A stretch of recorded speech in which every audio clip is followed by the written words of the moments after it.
এবং এই সমাজকে আমি প্রশ্ন করেছিলাম যে এটা কোন বাংলাদেশ? এই বাংলাদেশের জন্য এত মানুষ প্রাণ দিয়েছে, এত বারবার। আমরা গতকাল একটা অত্যন্ত দুর্ভাগ্যজনক ঘটনা দেখলাম। মানে তফসিল হওয়ার পরে মানুষের মধ্যে অনেক আশঙ্কা ছিল, সেগুলো মনে হচ্ছিল যে কেটে যাচ্ছে, কারণ ভোটের একটা তারিখ পাওয়া গেল। এই সময় আমরা দেখলাম যে ইনকিলাব মঞ্চের মুখপাত্র এবং ঢাকা ৮ আসন থেকে যিনি সম্ভাব্য সংসদ সদস্য পদপ্রার্থী শরীফ ওসমান হাদি, তাকে হত্যা করবার জন্য গুলি করা হয়েছে একদম পয়েন্ট ব্ল্যাঙ্ক রেঞ্জে। এরপর পুলিশ দাবি করছে এখনো পর্যন্ত যে দুজনকে শনাক্ত করা হয়েছে। স্বরাষ্ট্র উপদেষ্টা তিনি বলছেন হামলাকারীকে ধরিয়ে দিতে পারলে ৫০ লাখ টাকা পুরস্কার দেওয়া হবে। আপনার কি মনে হয় পুরস্কারের লোভে পড়ে হামলাকারীকে কেউ যে ধরবে বা এই হামলাকারী ধরা পড়বে নাকি? এবং স্বরাষ্ট্র উপদেষ্টার গেল এই যে ১.৫ বছরের মতন কার্যক্রম, তাকে আপনি ১০-এ কত দেবেন? আমার নম্বরে কিছু আসা যায় না। তাকে তো ১০-এ ১০ দিয়েছেন তিনি বাংলাদেশের অন্যতম জ্ঞানী এবং বুদ্ধিমান মেধাবী ব্যক্তি। আমাদের প্রধান উপদেষ্টা তাকে ১০-এ ১০ দিয়েছেন। আমি মনে করি যে আমাদের সবার উচিত তাকে জিজ্ঞেস করা। পরীক্ষার খাতা উনি দেখে যাকে 10-এ 10 দিলেন, তাকে কেন আপনাকে, মানে তাকে নিয়ে কেন আপনাকে প্রশ্ন করতে হয় আমার মতো একজন অর্বাচীনকে? নাগরিক হিসেবে যেহেতু আপনিও তো এই আইন শৃঙ্খলা, নাগরিক হিসেবে আমি নিজেকে নিরাপদ বোধ করি না। যিনি প্রশ্ন করলে পরে পেঁয়াজের দামে চলে যান, আমি তার হাতে নিজেকে নিরাপদ মনে করি না। যে নিরাপদ মনে করি না তার প্রমাণ হচ্ছে হাদির উপরে এই আক্রমণ। আমি কোনোভাবে বুঝতে পারি না যে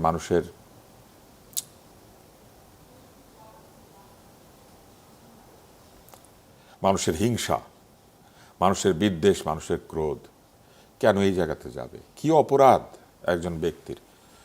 যদি সে কোনো অন্যায় করে থাকে সেটা সমালোচনা হবে। টকশোতে আমি তার সমালোচনা করেছি, সে আমার সমালোচনা করেছে, কিন্তু আমার তো কোনোদিন তার প্রতি বিদ্বেষ হয় নাই। মানুষ কেন বিশ্বাস করে না যে একজন মানুষের জীবনে পরিবর্তন আসে? কেন মানুষ বিশ্বাস করে না যে একজন মানুষ প্রতিনিয়ত ভালোর দিকে যেতে পারে? কি করে একজন মানুষের পাশে বসে থাকা লোক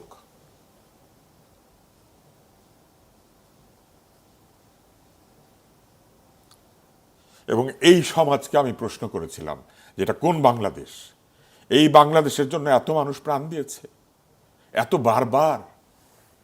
পলাশির যুদ্ধ, তার আগে ইসাখা, তার আগে কে না এই অঞ্চলের স্বাধীনতার জন্য একটুখানি স্বাধীনভাবে নিজের জীবনকে নিয়ন্ত্রণ করার জন্য এত মানুষ প্রাণ দেওয়ার পরে আমরা নিজেদের পরে এত হিংসা আমাদের।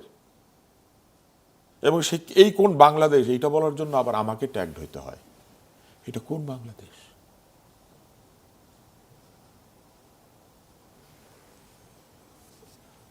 আমার শত্রু মেধাবী হবে, আমার শত্রু আমার চাইতেও গুণবান হবে। কিং রিচার্ডের শিবিরে সালাউদ্দিন গিয়েছিল রিচার্ডের কুষ্ঠ রোগের চিকিৎসা করতে। কুষ্ঠ একটা ছোঁয়াচে রোগ, পরের দিন যুদ্ধ করবে। সেই যুদ্ধ যাতে রিচার্ড ঠিক মতো করতে পারে সেই জন্য সালাউদ্দিন গিয়েছিল।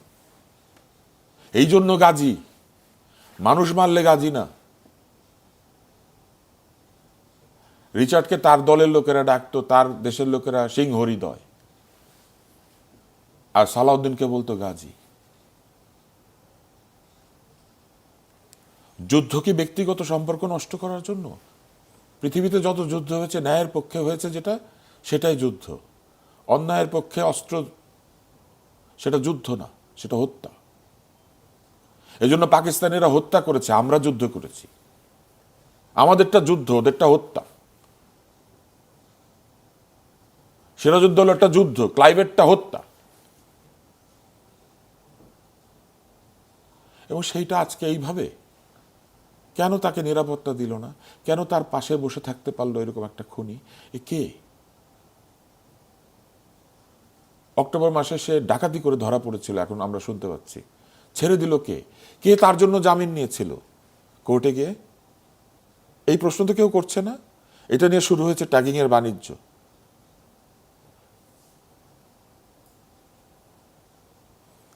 এবং আমি তার সঙ্গে 3টা টকশোতে গিয়েছি, আমরা তর্ক করেছি, কিন্তু প্রত্যেকটা তর্কের পরে সে এবং আমরা একজন আরেকজনকে জড়িয়ে ধরেছি, এটা সাক্ষী আছে।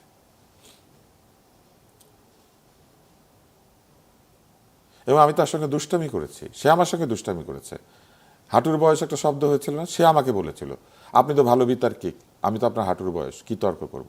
পরে যখন সে সত্যি তর্ক শুরু করেছে, আমি আবার বলেছি আমি বলবো না, তুমি তো আমার হাঁটুর বয়স। আমরা দুইজনকে, ইনফ্যাক্ট ও বলাতে আমি তাকে এটা বলেছি, তা না হলে আমি বাগধারাটা ব্যবহারই করতাম না। এইটা নিয়েও শুরু হলো, অথচ এটা একটা বাগধারা, এটা কাউকে কেউ অপমান করার জন্য বলে না। আপনি আপনার বাচ্চাকেও বলবেন যে কিরে তুই তো আমার হাঁটুর বয়স, আপনি আপনার ভাগনাকে বলবেন কিরে তোর মাই তো আমার হাঁটুর বয়স। এটা নিয়েও ট্যাগিং শুরু হয়েছে। এই অশিক্ষা, এই চিত্তের দারিদ্র্য, এই মনের এই নীচতা, এটা কি বাংলাদেশ?